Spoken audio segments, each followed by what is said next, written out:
बहुत बहुत स्वागत है आपका हमारे इस ख़ास प्रोग्राम में। इस वक्त मौजूद हैं max Life super speciality hospital and फहमी आईवीएफ सेंटर बरेली में, और मेरे साथ मौजूद हैं डॉक्टर मनीष अग्रवाल जो यूरोलॉजिस्ट हैं। हाल ही में डॉक्टर साहब ने ज्वाइन किया है। किस किस तरह की यूरोलॉजी की प्रॉब्लम होती हैं, डॉक्टर साहब ने अब तक किस तरह के पेशेंट्स का इलाज किया है, और यहाँ max Life super speciality hospital and फहमी आईवीएफ सेंटर में किस किस तरह की सुविधाएँ हैं, किस किस तरह का इलाज डॉक्टर साहब कर पाएंगे, वही सब जानना चाहता हूँ। डॉक्टर साहब बहुत बहुत स्वागत है। थैंक यू, नमस्कार। हमारे पास मैक्स लाइफ स्पेशल, पहली बात तो जो किडनी है वो हमारी बॉडी का बहुत ही इम्पॉर्टेंट पार्ट है। उसका केवल काम ये नहीं है कि बॉडी से ब्लड को तो फिल्टर करती ही है, इसके अलावा ब्लड प्रेशर मेंटेन करना है, ब्लड में जितने भी टॉक्सिक सब्सटेंसेस बन रहे हैं उनको फिल्टर करना काम है। तो किडनी बॉडी का बहुत इम्पॉर्टेंट पार्ट है, और किडनी में सिंस बर्थ की किडनी के आगे रुकावट हो सकती है, जैसे पीयूजे ऑब्स्ट्रक्शन बोलते हैं, तो उसके लिए उसको नली को दोबारा रिकन्स्ट्रक्ट करना पड़ता है। और किडनी में स्टोन्स बहुत कॉमन है, इस बेल्ट में तो स्टोन्स बहुत ही कॉमन है, इतना खारा पानी है। किडनी में एज के साथ कैंसर की समस्या हो सकती है, जो पेशेंट जो है पेशाब में खून की समस्या लेके आ सकता है। तो ये सब समस्याएं किडनी में बनती हैं, और इनका सबका इलाज पॉसिबल है ना। और आजकल वो चीरे वाले ऑपरेशंस बहुत कम हो चुके हैं, है ना। सब कुछ मिनिमल इन्वेजिव और एंडोस्कोपिकली पॉसिबल है। इसके अलावा पेशाब में जैसी समस्याएं हैं कि पेशाब कम आना, बार बार रात में उठना, है ना, पेशाब में बहुत ज़ोर लगाना, पेशाब में ब्लड आना, तो ये सब लक्षण होते हैं प्रोस्टेट संबंधी समस्याओं के। प्रोस्टेट कैंसर में भी ऐसी समस्याएं होती हैं। समय के साथ प्रोस्टेट बढ़ने लगता है, फिर भी ये समस्या आती है, तो उसके लिए हम लोग ऑपरेशन करते हैं आजकल दूरबीन से, बिना टाँके का। तो ये सब समस्याएं आती हैं। इसके अलावा जो स्ट्रोटम है, टेस्टिकुलर कोई दिक्कतें हैं, है ना। कुछ लोग पेशाब में नली में सिकुड़न आ जाती है, तो उसे यूरेथ्रल स्ट्रिक्चर बोलते हैं, उसका इलाज संभव है। तो और आजकल मिनिमल इन्वेजिव आने से, एंडोस्कोपी आने से, लेज़र आने से पेशेंट का हॉस्पिटल स्टे कम हो जाता है, और पेशेंट का ब्लीडिंग कम होती है, जल्दी लेस मॉर्बिडिटी है, पेशेंट जल्दी अपने घर जा सकता है ना, पेनफुल कम है ना। तो ये सब फ़ायदे हैं। और अपने पास मॉड्यूलर ओटी हैं, मॉड्यूलर इंस्ट्रूमेंट्स हैं, सब एडवांस इंस्ट्रूमेंट्स हैं, सब लेज़र हैं मैक्स लाइफ हॉस्पिटल में, max Life super speciality hospital में। तो ये सब ऑपरेशंस इसलिए हम कर पा रहे हैं, है ना। और अभी समय कुछ कम हुआ है, लेकिन उस कम समय में हमने बहुत लगभग हर ऑपरेशन सफल तरीके से हुए हैं अभी तक, जितने भी हमने किए हैं, है ना। और पेशेंट दूसरे दिन या जस्ट नेक्स्ट डे हम डिस्चार्ज कर रहे हैं, है ना, और पेशेंट अच्छे रिव्यू दे रहे हैं। डॉक्टर साहब, जैसे आपने कहा बहुत कम ही समय हुआ है आपको ज्वाइन किए हुए, हालांकि यूरोलॉजिस्ट की एक बड़ी कमी थी हॉस्पिटल में, बहुत पेशेंट्स आ रहे थे, डॉक्टर साहब को भी वापस करने पड़े थे। अभी जिस तरह के पेशेंट किस किस तरह के अभी आ रहे हैं आपके पास में?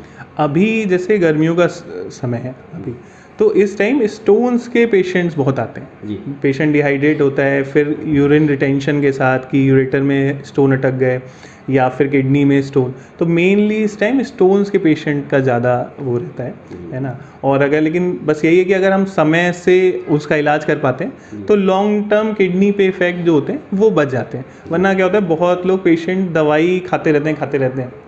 हर स्टोन, मतलब स्टोन्स का ट्रीटमेंट दवाइयों से भी संभव है, पर उसकी एक लिमिट है कि भाई इस टाइप के स्टोन, सॉफ्ट स्टोन्स हैं, उनका साइज़ थोड़ा मिनिमम है, तब वो निकल सकते हैं दवाइयों से। पर जो एक मिथ है ना कि हर बस पहले 2-4 महीने हमें दवाई ही खानी है, उसके बाद ही हम ऑपरेशन कराएंगे, ये थोड़ा समझने की बात है कि कौन से मतलब स्टोन्स और साइज़ और कहाँ अटका हुआ है, किसके लिए जल्दी इंटरवेंशन करना है और किसके लिए कुछ समय हम दे सकते हैं। अगर दवाई की बात की जाती तो कितने mm तक के जो है स्टोन निकल सकते हैं? जनरली देखा गया है कि जो नली में 6-7 mm तक के स्टोन हैं वो दवाइयों से निकल जाते हैं। अच्छा। और अगर 10 mm के ऊपर जा रहे हैं तो दवाइयों से कोशिश नहीं करनी चाहिए। डॉक्टर साहब, जैसे किडनी में स्टोन होता है, साथ ही साथ कभी कभी यूरेटर में भी स्टोन फंस जाता है, तो किडनी के स्टोन का किस तरह से आप ट्रीटमेंट करते हो? यूरेटर में अगर है तो किस तरह से ट्रीटमेंट करेंगे? किडनी के स्टोन्स के लिए एक लिमिट है कि अगर 2 सेंटीमीटर से ऊपर के स्टोन होते हैं तो PCNL बोलते हैं उसको। किडनी, हम कमर में एक टाँका लगता है, एक बर होल टाइप का एक छेद बना के उससे हम दूरबीन से तोड़ के निकालते हैं, उसे PCNL बोलते हैं। और अगर 2 सेंटीमीटर से कम है तो RIRS बोलते हैं। तो वो नीचे से ही विदाउट कोई छेद के या बिना टाँके के दूरबीन से लेज़र से निकाल सकते हैं। और जो यूरेटर में स्टोन होते हैं वो तो मैक्सिमम स्टोन्स बिना चीरे बिना टाँके के नीचे से ही दूरबीन के हिस्से से निकल जाते हैं। डॉक्टर साहब, आप अपने बारे में भी थोड़ा बताएं और अब तक का तजुर्बा ज़रूर बताएं कि किस किस तरह के ऐसे क्रिटिकल केसेस आए जिसको आपने हैंडल किया है। अब एक्चुअली लंबा समय हो जाता है तो वो एज पर रूटीन हो जाता है तो समझने में नहीं आता, लेकिन पेशेंट तो डेली कुछ ना कुछ ऐसे आते रहते हैं। बहुत सारे पेशेंट्स आते हैं कि सिंगल किडनी होती है और अचानक रिटेंशन के साथ आते हैं, स्टोन अटका होता है और क्रिएटिनिन 12, 13, 14 तक पहुंच जाता है। तो फ़ौरन इंटरवेंशन करके आप उनका स्टोन हटा देते हैं और क्रिएटिनिन 2 दिन में पेशेंट नॉर्मल घर चला जाता है। अभी कुछ दिन पहले एक पेशेंट आया था, बच्चा था, उसने खेल खेल में अपने पेनिस पे गुब्बारा चढ़ा लिया और वो चढ़ा के शर्म के मारे, 5-6 साल का बच्चा था, उसने शर्म के मारे अपने घर पे नहीं बताया। और वो आया 1 महीने बाद और उसका पेनिस का वो मतलब 75% वो कट गया। अब वो एम्स में उस टाइम गया, एम्स में कहा कि सर हमें इसे अलग करना पड़ेगा, और मेरे पास भी फिर आया, फिर मैंने भी कहा इसको करना ही पड़ेगा। लेकिन पेशेंट की मदर वो चाहती थी कि एक बार सर कोशिश करके देखिए कि कुछ अगर हो सकता है। तो हमने उसे काउंसलिंग करके कि ठीक है आप कह रहे हैं तो मैं कोशिश करता हूँ। तो उसमें मैंने एक पेपर भी अपना मतलब वो कराया, छापा है। तो फिर हमने उसको रिपेयर किया, लेकिन मतलब बाय गॉड ग्रेस वो पेशेंट अभी एकदम ठीक है, उसका यूरिन भी ठीक हो रहा है और सब इरेक्शन भी ठीक है। पर ऐसे तो मतलब मिलते रहते हैं। और वो डॉक्टर साहब, आप चलते चलते थोड़ा सा आपके बारे में जानना चाह रहा था। आपकी तालीम कहाँ से हुई, ख़ास तौर से मेडिकल से रिलेटेड, और इससे पहले आप कहाँ थे, कहाँ हैं? मैंने MBBS किया है GSVM मेडिकल कॉलेज कानपुर से। फिर मैंने MS अपना सैफई मेडिकल कॉलेज से किया है, और फिर मैंने MCH KGMC लखनऊ से पूरा किया है।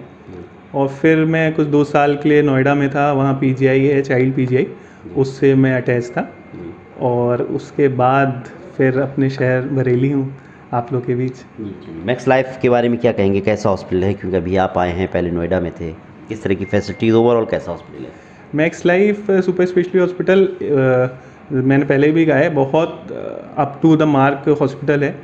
सारे एडवांस हमारे पास मशीनें हैं और लगभग सब ब्रांच के सुपर स्पेशलिस्ट डॉक्टर अवेलेबल हैं, है ना। और सबसे यहाँ जो सबसे अच्छी चीज़ है उसमें पहली चीज़ यही है कि पेशेंट फर्स्ट अप्रोच है, कि ये नहीं है कि पहले या पेशेंट्स के देखा जाएगा कि कितने रुपए हैं और क्या है, पहले ट्रीटमेंट स्टार्ट हो जाता है ना। और पहला सबका टारगेट यही है यहाँ कि पेशेंट ठीक होके जाना चाहिए, है ना। मॉनिटरी कितना है, कितनी अवेलेबिलिटी, कितना अफोर्ड कर सकता है, ये सब बहुत सेकेंडरी और लास्ट बात है। और जो ये हर डॉक्टर और का हर पेशेंट के लिए जो डेडिकेशन है वो काबिल तारीफ़ है। और मुझे लगता है ये जो डेडिकेशन आ रहा है वो अनीस सर से आ रहा है। हम सब लोग देखते हैं उनका दिन भर डेडिकेशन हर पेशेंट के लिए, एक पेशेंट का उनको नाम पता होगा, रिलेटिव के बारे में पता होगा, हर पेशेंट का क्या मेडिसिन कब क्या चेंज किया है, हर पेशेंट को कब बुखार आया कितना। तो वो जो उनका हर पेशेंट को बाय नेम और उनका जो डिटेलिंग है ना, तो वो देख देख के हम लोग भी सीख रहे हैं कि हर पेशेंट के लिए मतलब पेशेंट फर्स्ट। तो आप फुल टाइम डॉक्टर साहब यहाँ पर? हाँ, मैं फुल टाइम हूँ यहीं पर और मरीजों की सेवा के लिए। बहुत बहुत शुक्रिया डॉक्टर मनीष अग्रवाल जी, जिससे डॉक्टर मनीष अग्रवाल यूरोलॉजिस्ट हैं। हाल ही में आपने Max Life super speciality hospital फैमी IVF सेंटर ज्वाइन किया है, इससे पहले नोएडा में थे, और फुल टाइम यहाँ पर यूरोलॉजिस्ट के तौर पर यहाँ पर अपनी सेवाएं दे रहे हैं। तो आपको किसी भी तरह की प्रॉब्लम हो जो डॉक्टर साहब ने बताई, वो उसके लिए आप यहाँ पर डॉक्टर साहब को दिखा सकते हैं, OPD में आ सकते हैं। साथ ही साथ अगर किस तरह की सर्जरी की ज़रूरत है तो आप यहाँ पर सर्जरी भी करा सकते हैं। मैंने यहाँ का मोबाइल नंबर डाल दिया, साथ ही मैंने यहाँ का एड्रेस डाल दिया, आप यहाँ कॉन्टैक्ट कर सकते हैं। उम्मीद करते हैं आपको हमारा प्रोग्राम पसंद आया होगा। अगर आपको हमारा प्रोग्राम पसंद आया हो तो इस वीडियो को ज़्यादा से ज़्यादा लाइक कीजिए, शेयर कीजिए। फिलहाल हमको इजाज़त दीजिए। नमस्कार, सत श्री अकाल, आदाब।